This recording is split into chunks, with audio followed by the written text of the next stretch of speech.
자, 그럼 더불어민주당은 100년에 한 번 있을까 말까 대승이잖아요. 그럼 반대쪽 경쟁자는요. 100년에 한 번 있을까 말까 한 참패를 당한 겁니다. 지금요. 그럼 당 상황이 지금 어떨까요? 비상이겠죠. 보겠습니다. 리더십 붕괴 통합당. 그렇습니다. 황교안 대표가 이제 물러났죠. 리더십. 그리고 최고위원도요. 한 명을 빼고는 다 낙선을 했습니다. 그 지도부가 그냥 총선을 통해서 그냥 붕괴한 겁니다. 지금. 그렇다면 이 공백인 리더십을 어떻게 메워야 할 것인가? 누가 역할을 할 것인가? 이 얘기가 나오기 시작했습니다. 이거군요. 안철수를 부르자. 아니자. 김종인에 맡기자. 이렇게 의견들이 분분하게 나오고 있다고 합니다. 여기 보면 당대표 선출도 현재로는 불가능하다. 지금 이런 상황에서 무슨 당대표를 뽑자고 전당대회 하는 거 이것도 쉽지 않다. 이런 얘기고요. 그리고 유승민 의원은 불출마했지만은 총선 유세 과정에서 적극적으로 참여를 했죠. 그리고요. 측근들이 꽤 많이 당선이 됐습니다. 10명이 좀 넘는 걸로 계산이 됩니다. 그래서 측근 선전한 유승민 등판 가능성도 거론되고 있고요. 그리고요. 무소속으로 당선이 된 김태호, 권성동 등 역할도 주목된다. 기사는 이렇게 다루고 있습니다. 다음은요. 김종인 총괄선대위원장과 관련된 내용이 있습니다. 다음 기사 보겠습니다. 황교안 대표 사퇴 직전에 김종인의 비대위를 맡아달라. 이렇게 얘기를 했다는 겁니다. 오늘 조선일보에 좀 나와 있는 기사입니다. 여기 보면 김종인 생각할 시간 필요하다. 뭐 이런 말도 소개가 되고 있고요. 일각에서는 또 유승민 역할론도 제기되고 있다. 그리고 다른 인물들 이름이 좀 나와 있습니다. 정진석, 주호영, 조경태. 왜냐하면 5선이 됐거든요. 이번에. 뭐 원내대표 또는 당권 주자로 거론되고 있다. 이런 얘기입니다. 자, 그럼 어제 김종인 총괄선대위원장이 기자회견을 통해서 여러 가지 입장을 좀 내놨습니다. 확인해 보겠습니다. 도 갖추지 못한 정당을 지지해달라고 요청한 것 매우 송구스럽게 생각합니다. 국민 여러분, 아무리 부족하고 미워도 나라의 앞날을 위해 야당은 살려두셔야 합니다. 비대위원장을 맡으신다는 보도도 있었는데 무슨 비대위 얘기가 벌써 나와요? 뭐 나는 그런 얘기 들어본 적이 없어요. 선거하는 데까지가 내가 할 수 있는 임무라고 생각을 하고 선거가 끝나면은 뭐 깨끗이 내가 일상의 생활로 돌아간다고 얘기를 했어요. 자, 오늘 나온 조선일보 기사에 따르면 황교안 대표가 김종인 위원장에게 부탁을 한 거잖아요. 비대위를 맡아달라. 그러나 어제 기자회견에서는 난 그럴 생각 없어. 이렇게 얘기를 합니다. 속마음은 모르죠. 일단 저렇게 본인은 역할이 끝났다는 걸 강조했어요. 자, 그럼 한 분씩 지금 통합당 리더십 공백 상태입니다. 과연 앞으로 누가 또는 어떤 그룹이 이 공백을 메울까 이겁니다. 그게 좀 궁금합니다. 지금요. 그럼 먼저 김관옥 교수님부터 좀 보겠습니다. 저는 누가가 우선이 아니고 예. 어떻게가 이제는 고민을 해야 될 때다. 어떻게? 그렇죠. 지금 미래통합당이 2016년부터 계속 패배를 해왔는데 예. 그 과정 속에서 위기가 오면 항상 외부 수혈로 받았어요. 미봉책이었던 거죠. 예. 지속적으로. 마지막까지 김종인 이제 위원장을 모셔오잖아요. 예. 이런 것도 사실 근본적인 어떤 개혁, 쇄신 이런 것과는 굉장히 거리가 멉니다.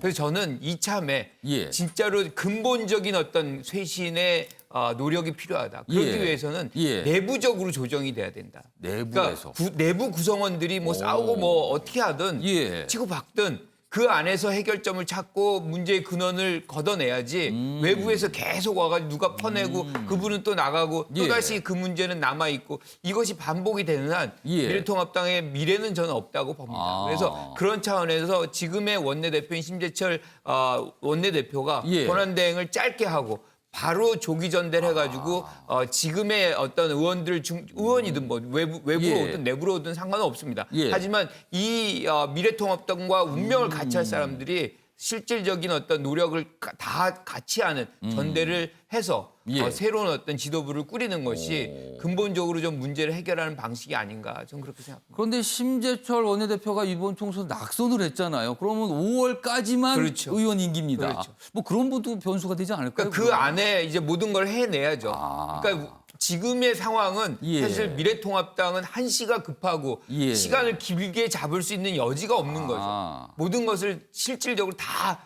일종의 이제 창조적 파괴를 해야 된다 이렇게 생각합니다. 그러니까 외부에서 또 어떤 인물을 영입해서 비대위를 꾸릴 게 아니라 전당대회를 제대로 빨리 열어서 당대표를 정식으로 다시 뽑아야 된다. 이 말씀이시네요. 그렇죠. 황교안 대표도 사실상 어떻게 외부 수혈의 인물 중에 하나라고 봐야 되거든요. 그렇게 볼 그래서 수 있죠. 내부에서 모든 문제를 이제는 해결해야 된다. 그러니까 지금은 이런 과정이 좀 필요하다고 그렇죠. 전망을 하시는 거예요. 전망이 아니라 어떻게 보면은 좀 예측을 하실 수 있는 조언을 거네요. 하는 겁니다. 조언. 알겠습니다. 자, 이번엔 이종근 평론가께서는 또 다른 김종인. 네. 궁금한데요. 누굴까요, 그러면은? 저는 예. 교수님과 생각이 좀 다릅니다. 예. 왜냐하면 국민들이 지금 4번에 걸쳐서 회초리를 들고 예. 이 3번에 걸쳐서 들고 이번에는 사실 사망 선고를 했다고 저는 생각을 해요. 그러니까 지금 최근 선거 어제 끝난 그 총선 그제 끝난 총선까지 해서 4번의 선거가 예. 연속해 있었거든요. 근데 2016년 총선, 예. 2017년 예. 대선, 2018년 지방선거, 예. 그다음에 어저께 근데 벌어진 연속해서 다 통합당이 패배했죠. 네네. 그러니까 3번은 회초리라고 생각을 하고요. 그럼에도 불구하고 안 바뀌었기 때문에 예. 어저께는 아예 사망 선고를 했다. 어제는 즉, 거의 엄청난 몽둥이 수준입니까? 그럼? 네네. 그러니까 완전히 정말 바꾸는 정도가 아니라 새롭게 예. 태어나라라는 얘기거든요. 어. 그러면 전대를 한다면 사실 전대는 그 당을 그래서 유지하는 거거든요. 예. 근데 일부에서는 오선 의원들 얘기도 나오고 또는 예. 저 홍준표 전 대표나 예. 김태호 의원이라든지 이런 분들 얘기가 나오지만 그 모든 분들은 전부 다 사실은 예. 이번 사태에 책임이 없는 분이 없습니다. 다 이 2016년부터 지금의 어떤 사태에 전부 어떠한 몫이든 다 사실 예. 책임이 있거든요. 예. 그 국민들이 원하는 건 이 당이 사실은 완전히 다른 당이 되기를 원해요. 그렇게 된다면 그걸 위해서는 예. 사실 김종인 위원장을 다시 부르는 것도 사실 저는 문제가 있다고 봅니다. 그러니까 저는 그 민주당 예를 한번 들어보면 민주당이 대선 패배하고 총선 패배하고 계속 연달아 패배했을 때 예. 한상진 교수를 위원장으로 해서 백서를 만듭니다. 예. 그 백서에 처절하게 반성문이 돼 있어요. 아. 우리는 운동권 정당이었다. 예. 우리는 운동권들의 어떤 세력에 의해서 좌지우지됐다. 이렇게 쭉 되면서 완전히 탈바꿈을 한 게 지금의 결과로 나왔거든요. 저는 김종인 위원장이 아니라 예. 완전히 외부에서 예. 정말 비상대책위원을 예. 다 꾸리고 또 예. 외부에서 비상대책위원장이 와서 당을 완전히 해체하고 새로운 어떤 당명부터 강령부터 전부 바꿔야 된다. 지지층도 바꿔야 되고 예. 골수 지지층만이 아니라 예. 이 그 뭐 강령 또는 뭐 모든 것들 다 바꿔서 새롭게 태어나는 수준의 예. 이 수술을 해야지. 그렇지 아니하고 내부에서 또 다시 이것을 연장하기 위해서 예. 하면 이젠 유권자들이 대선까지도 또 다른 대선까지도 5연패까지도 할 수 있다라고 생각을 합니다. 그럼 또 다른 김종인이라고 쓰셨지만 특정 인물을 떠올리신 건 아니네요. 네네, 그렇습니다. 누군지 모르겠지만 그래야만 된다라는 거네요, 지금. 자, 유재일 평론가께서는 뭐 특정 인물이나 그룹을 쓰신 게 아니라 어떤 방법을 좀 쓰신 것 같으네요. 추대라고 쓰셨어요. 그러니까 이게 사실상 김종인 위원장이라는 얘기예요. 아, 그게 그 뜻입니까, 지금 이게? 네, 그러니까 오. 이게 어떻게 되는가? 저는 이번 선거를 보고 예. 이거 보수 대선 전망 이거 밝은 거예요. 이번 선거 결과가. 그렇게 해석을 하십니까? 그러니까 일단은 보면 예. 비례선거에서 봤을 때 미통당, 미래한국당 플러스 안철수 예. 대표가 예. 열린민주당, 더불어시민당 쪽보다 득표를 더 많이 했어요. 오. 근데 이게 되게 재밌는 건 정의당이요. 예. 정의당이 득표가 100만 표가 늘었어요.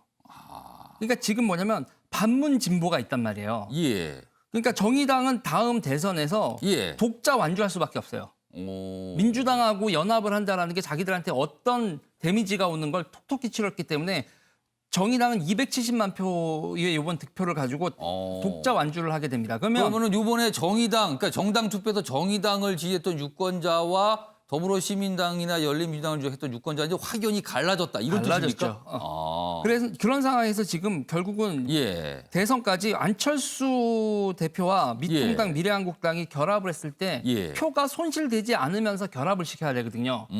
그렇게 할 수 있는 인물은 김종인 위원장밖에 없어요.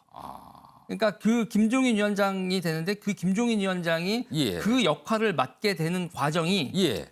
결국 추대의 방식, 그러니까 다른 모든 세력들이 그 김종인의 리더십을 받아들이고 굴복하는 형태의 추대가의 형식이 아니면 예. 이 과업이 완성될 수 없기 때문에 예. 결국 추대의 형식까지 김종인 위원장은 기다릴 거고 김종인 위원장이 그 추대의 형식으로 비대위원장이 될 것이다. 비대위 체제를 말씀하시는 거네요. 그렇죠. 지금요.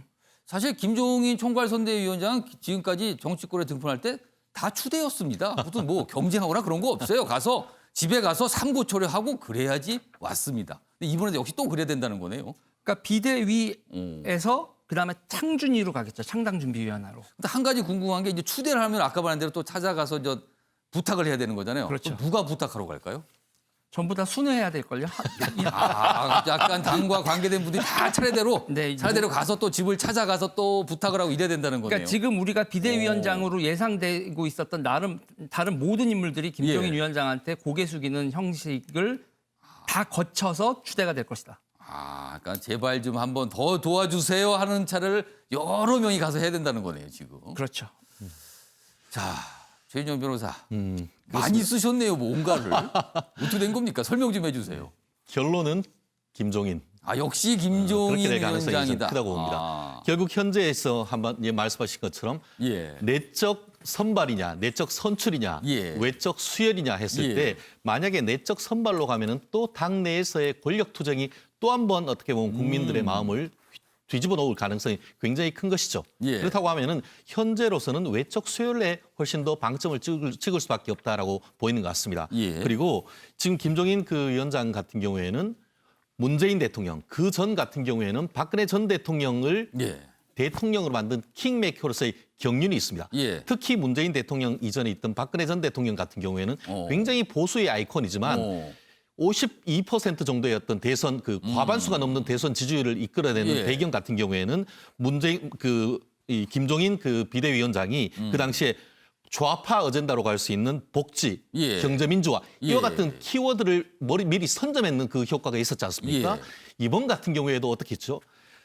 결국 미래통합당에 대해서는 말씀하신 것처럼 예. 단순히 회초리를 넘어서 사망 선고를 했다는 것은 예. 결국 뭐를 바라는 것이죠? 예. 단순한 개혁과 혁신을 바라는 것이 아니고 보수의 완전한 혁명적 보수적 그 어떤 바뀜을 요청하는 것 같습니다. 그런데 내부에 가진 어떤 어젠다와 의제를 예. 가진 것 가지고는 국민들 중도층을 파고들 수 없다라고 한다고 하면은 예. 결국 현재로서는 외부에서 수혜를 하되 그렇다고 하면은 중도층에 호소할 수 있는 그런 경륜과 어젠다를 가진 사람을 할 수밖에 없는 그런 상황이라고 하면은 예. 현 상황 속에서 그리고 이제 대선도 얼마 남지 않은 상황이라고 한다고 하면은 현실적인 대안이 몇명되지 않는다. 그렇다고 하면은 제가 봤을 때는 김종인 비대위원장을 추대할 가능성이 현실적으로 가장 높지 않을까 저는 생각합니다. 최인영 변호사께 요 질문 좀 추가로 한번 드려볼게요. 김종인 총괄선대위원장도 총선 전에 뛰어들었습니다. 그리고 호소를 하고 다녔잖아요. 그러면 당 일각에서 이런 얘기가 나올 수도 있을 것 같아요. 총선 패배 책임이 어느 정도 있는 거 아니냐. 이 부분 좀 어떻게 보세요? 시간이 너무 없었습니다. 아, 아시다시피 지난 그 2016년 같은 경우에 예. 그 민주당이 그때 승리를 할 때는 이 김종인 그 비대위원장을 예. 3개월 전쯤 모셨습니다. 그랬죠. 그렇지만 이번 같은 경우에 한 달도 채 남지 않고 그리고 모시는 과정 속에서도 잡음이 굉장히 많았지 않습니까? 예. 결국 그 김종인 카드의 효과가 현저히 떨어진 그런 상태라고 하면은 그런 과정 속에서 김종인 지금 총괄선대위원장에게 선거 패배의 책임을 묻기에는 사실 좀 그 책임보다는 권한을 더 줬지 않느냐 하는 그런 부분이 있기 때문에 책임을 요런- 묻기에는 활동한 기간이 너무 그렇죠. 짧았다는 그렇기 거네요. 때문에 그 부분에 대해서 어떤 그 다시 모시는 것에 대한 책임론에서는 비교적 자유로운 분이 아닌가 저는 그렇게 생각합니다. 자, 이런 가운데 유승민 의원 얘기가 다뤄진 또 기사가 있습니다. 왜 그런가 하면요. 이른바 유승민 의원과 가까운 정치인들, 유승민계라고 또 부르기도 합니다. 꽤 많이 당선이 됐습니다. 보시죠. 백의종군 유승민 보수재건 구원투수 될 수 있을까? 뭐 이런 제목입니다. 유승민계 10여 명 원내 진입을 했습니다. 영남, 수도권 등등에서 다 당선이 됐어요. 어제 입장을 냈습니다. 백지 위에 새 가치를 찾겠다. 뭔가 바꾸겠다는 뜻이잖아요. 그래서 요걸 좀 어떻게 봐야 될지. 요거 이종구 평론가 아무래도 어제부터 좀 고민을 하셨을 것 같아요. 이 부분에 대해서는. 유승민계 어떻게 보면요. 지금 통합당이 굉장히 어려운 상태고 약간 흩어져 버렸잖아요. 다들. 그런데 유승민 개 당선자가 10명이 넘으면 꽤 응집력이 있어 보여요. 그럼 앞으로의 어떤 역할 어떻게 될까요? 그런데 예. 일단 지금 당을 새롭게 창당하는 과정에서 유승민 전 의원이 예. 지금 현재는 의원이죠. 유승민 의원이 예. 이 주도권을 잡는다. 그것은 사실상 예. 탄핵이라는 그런 부분들, 그러니까 4년 동안 이 당이 벗어나지 못한 예. 지금도 사실 화학적 결합을 못했다라는 뜻이 무슨 뜻이냐면 예. 탄핵의 이 양쪽 입장을 예. 결합하지 못하고 새로운 가치를 만들어내지 못한 그런 상황 속에서 그냥 이 봉합된 예. 상황으로 공천을 예. 했기 때문에 패배했다 이런 해석도 있거든요. 예. 그래서 그 한 축이다. 아, 그 유승민 의원도 그러니까 유승민 의원이 만약에 좀 더 큰 꿈을 그리면서 예. 보수를 새롭게 가치를 찾겠다고 한다면 이번에 당권을 잡는 것이 아니라 이 의원들로 하여금 내가 어떤 뭐 정파의 수장이 되는 그런 행보를 보이는 것이 아니라 예. 진짜 이 당선된 사람들이 내부의 역량으로 재창당하는 과정을 지켜보면서 예. 거기에 따라서 사실은 새로운 가치를 또 나중에 연말에 이야기하면서 대권을 뭐 행보를 한다든지 그것이 적합하지 자신이 진짜 이 선거에 뭐 전혀 예. 발을 안 들어놓은 것도 예. 아니잖아요. 그러니까 이번 창당 과정은 유승민 의원이 나서는 것이 결코 이롭지 않다. 전체 어떤 과정에서 이런 생각이 듭니다. 유지일 평론가는 유승민 의원과 유승민계의 향후 역할 어떻게 될 걸로 보세요? 전 구원 투수가요 등판해서 예. 소방수가 될 때도 있지만 방화범이 될 때도 있거든요. 아, 지금 유승민 의원이 올라오면 예.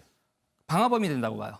그러면 오히려 좀 분란이 생길 수 있다 이런 뜻입니까? 그러니까는 그 안철수 의원, 홍준표 의원 여러 세력이 융합되는 게 아니라 예. 그러니까 분열로 지금 미래통합당이 고립되는 길로 가죠. 그래서 이 고립이 그러니까 유승민 의원이 지금 예. 구원투수 수로 등판하면 예. 보수 세력 내부의 갈등이 표면화되고 아. 그리고 분열로 보수 고립이 더 확고히 된다. 아. 지금은 구원태수로 나설 상황이 아니다라고 아. 보는 거죠. 두 분이 약간 좀 비슷한 결로 말씀을 하시네요. 아무튼 이런 기사. 왜냐하면 보니까 숫자가 좀 꽤 됐거든요. 그래서 언론들이 이제 그 점에 포착을 좀 하고 있습니다.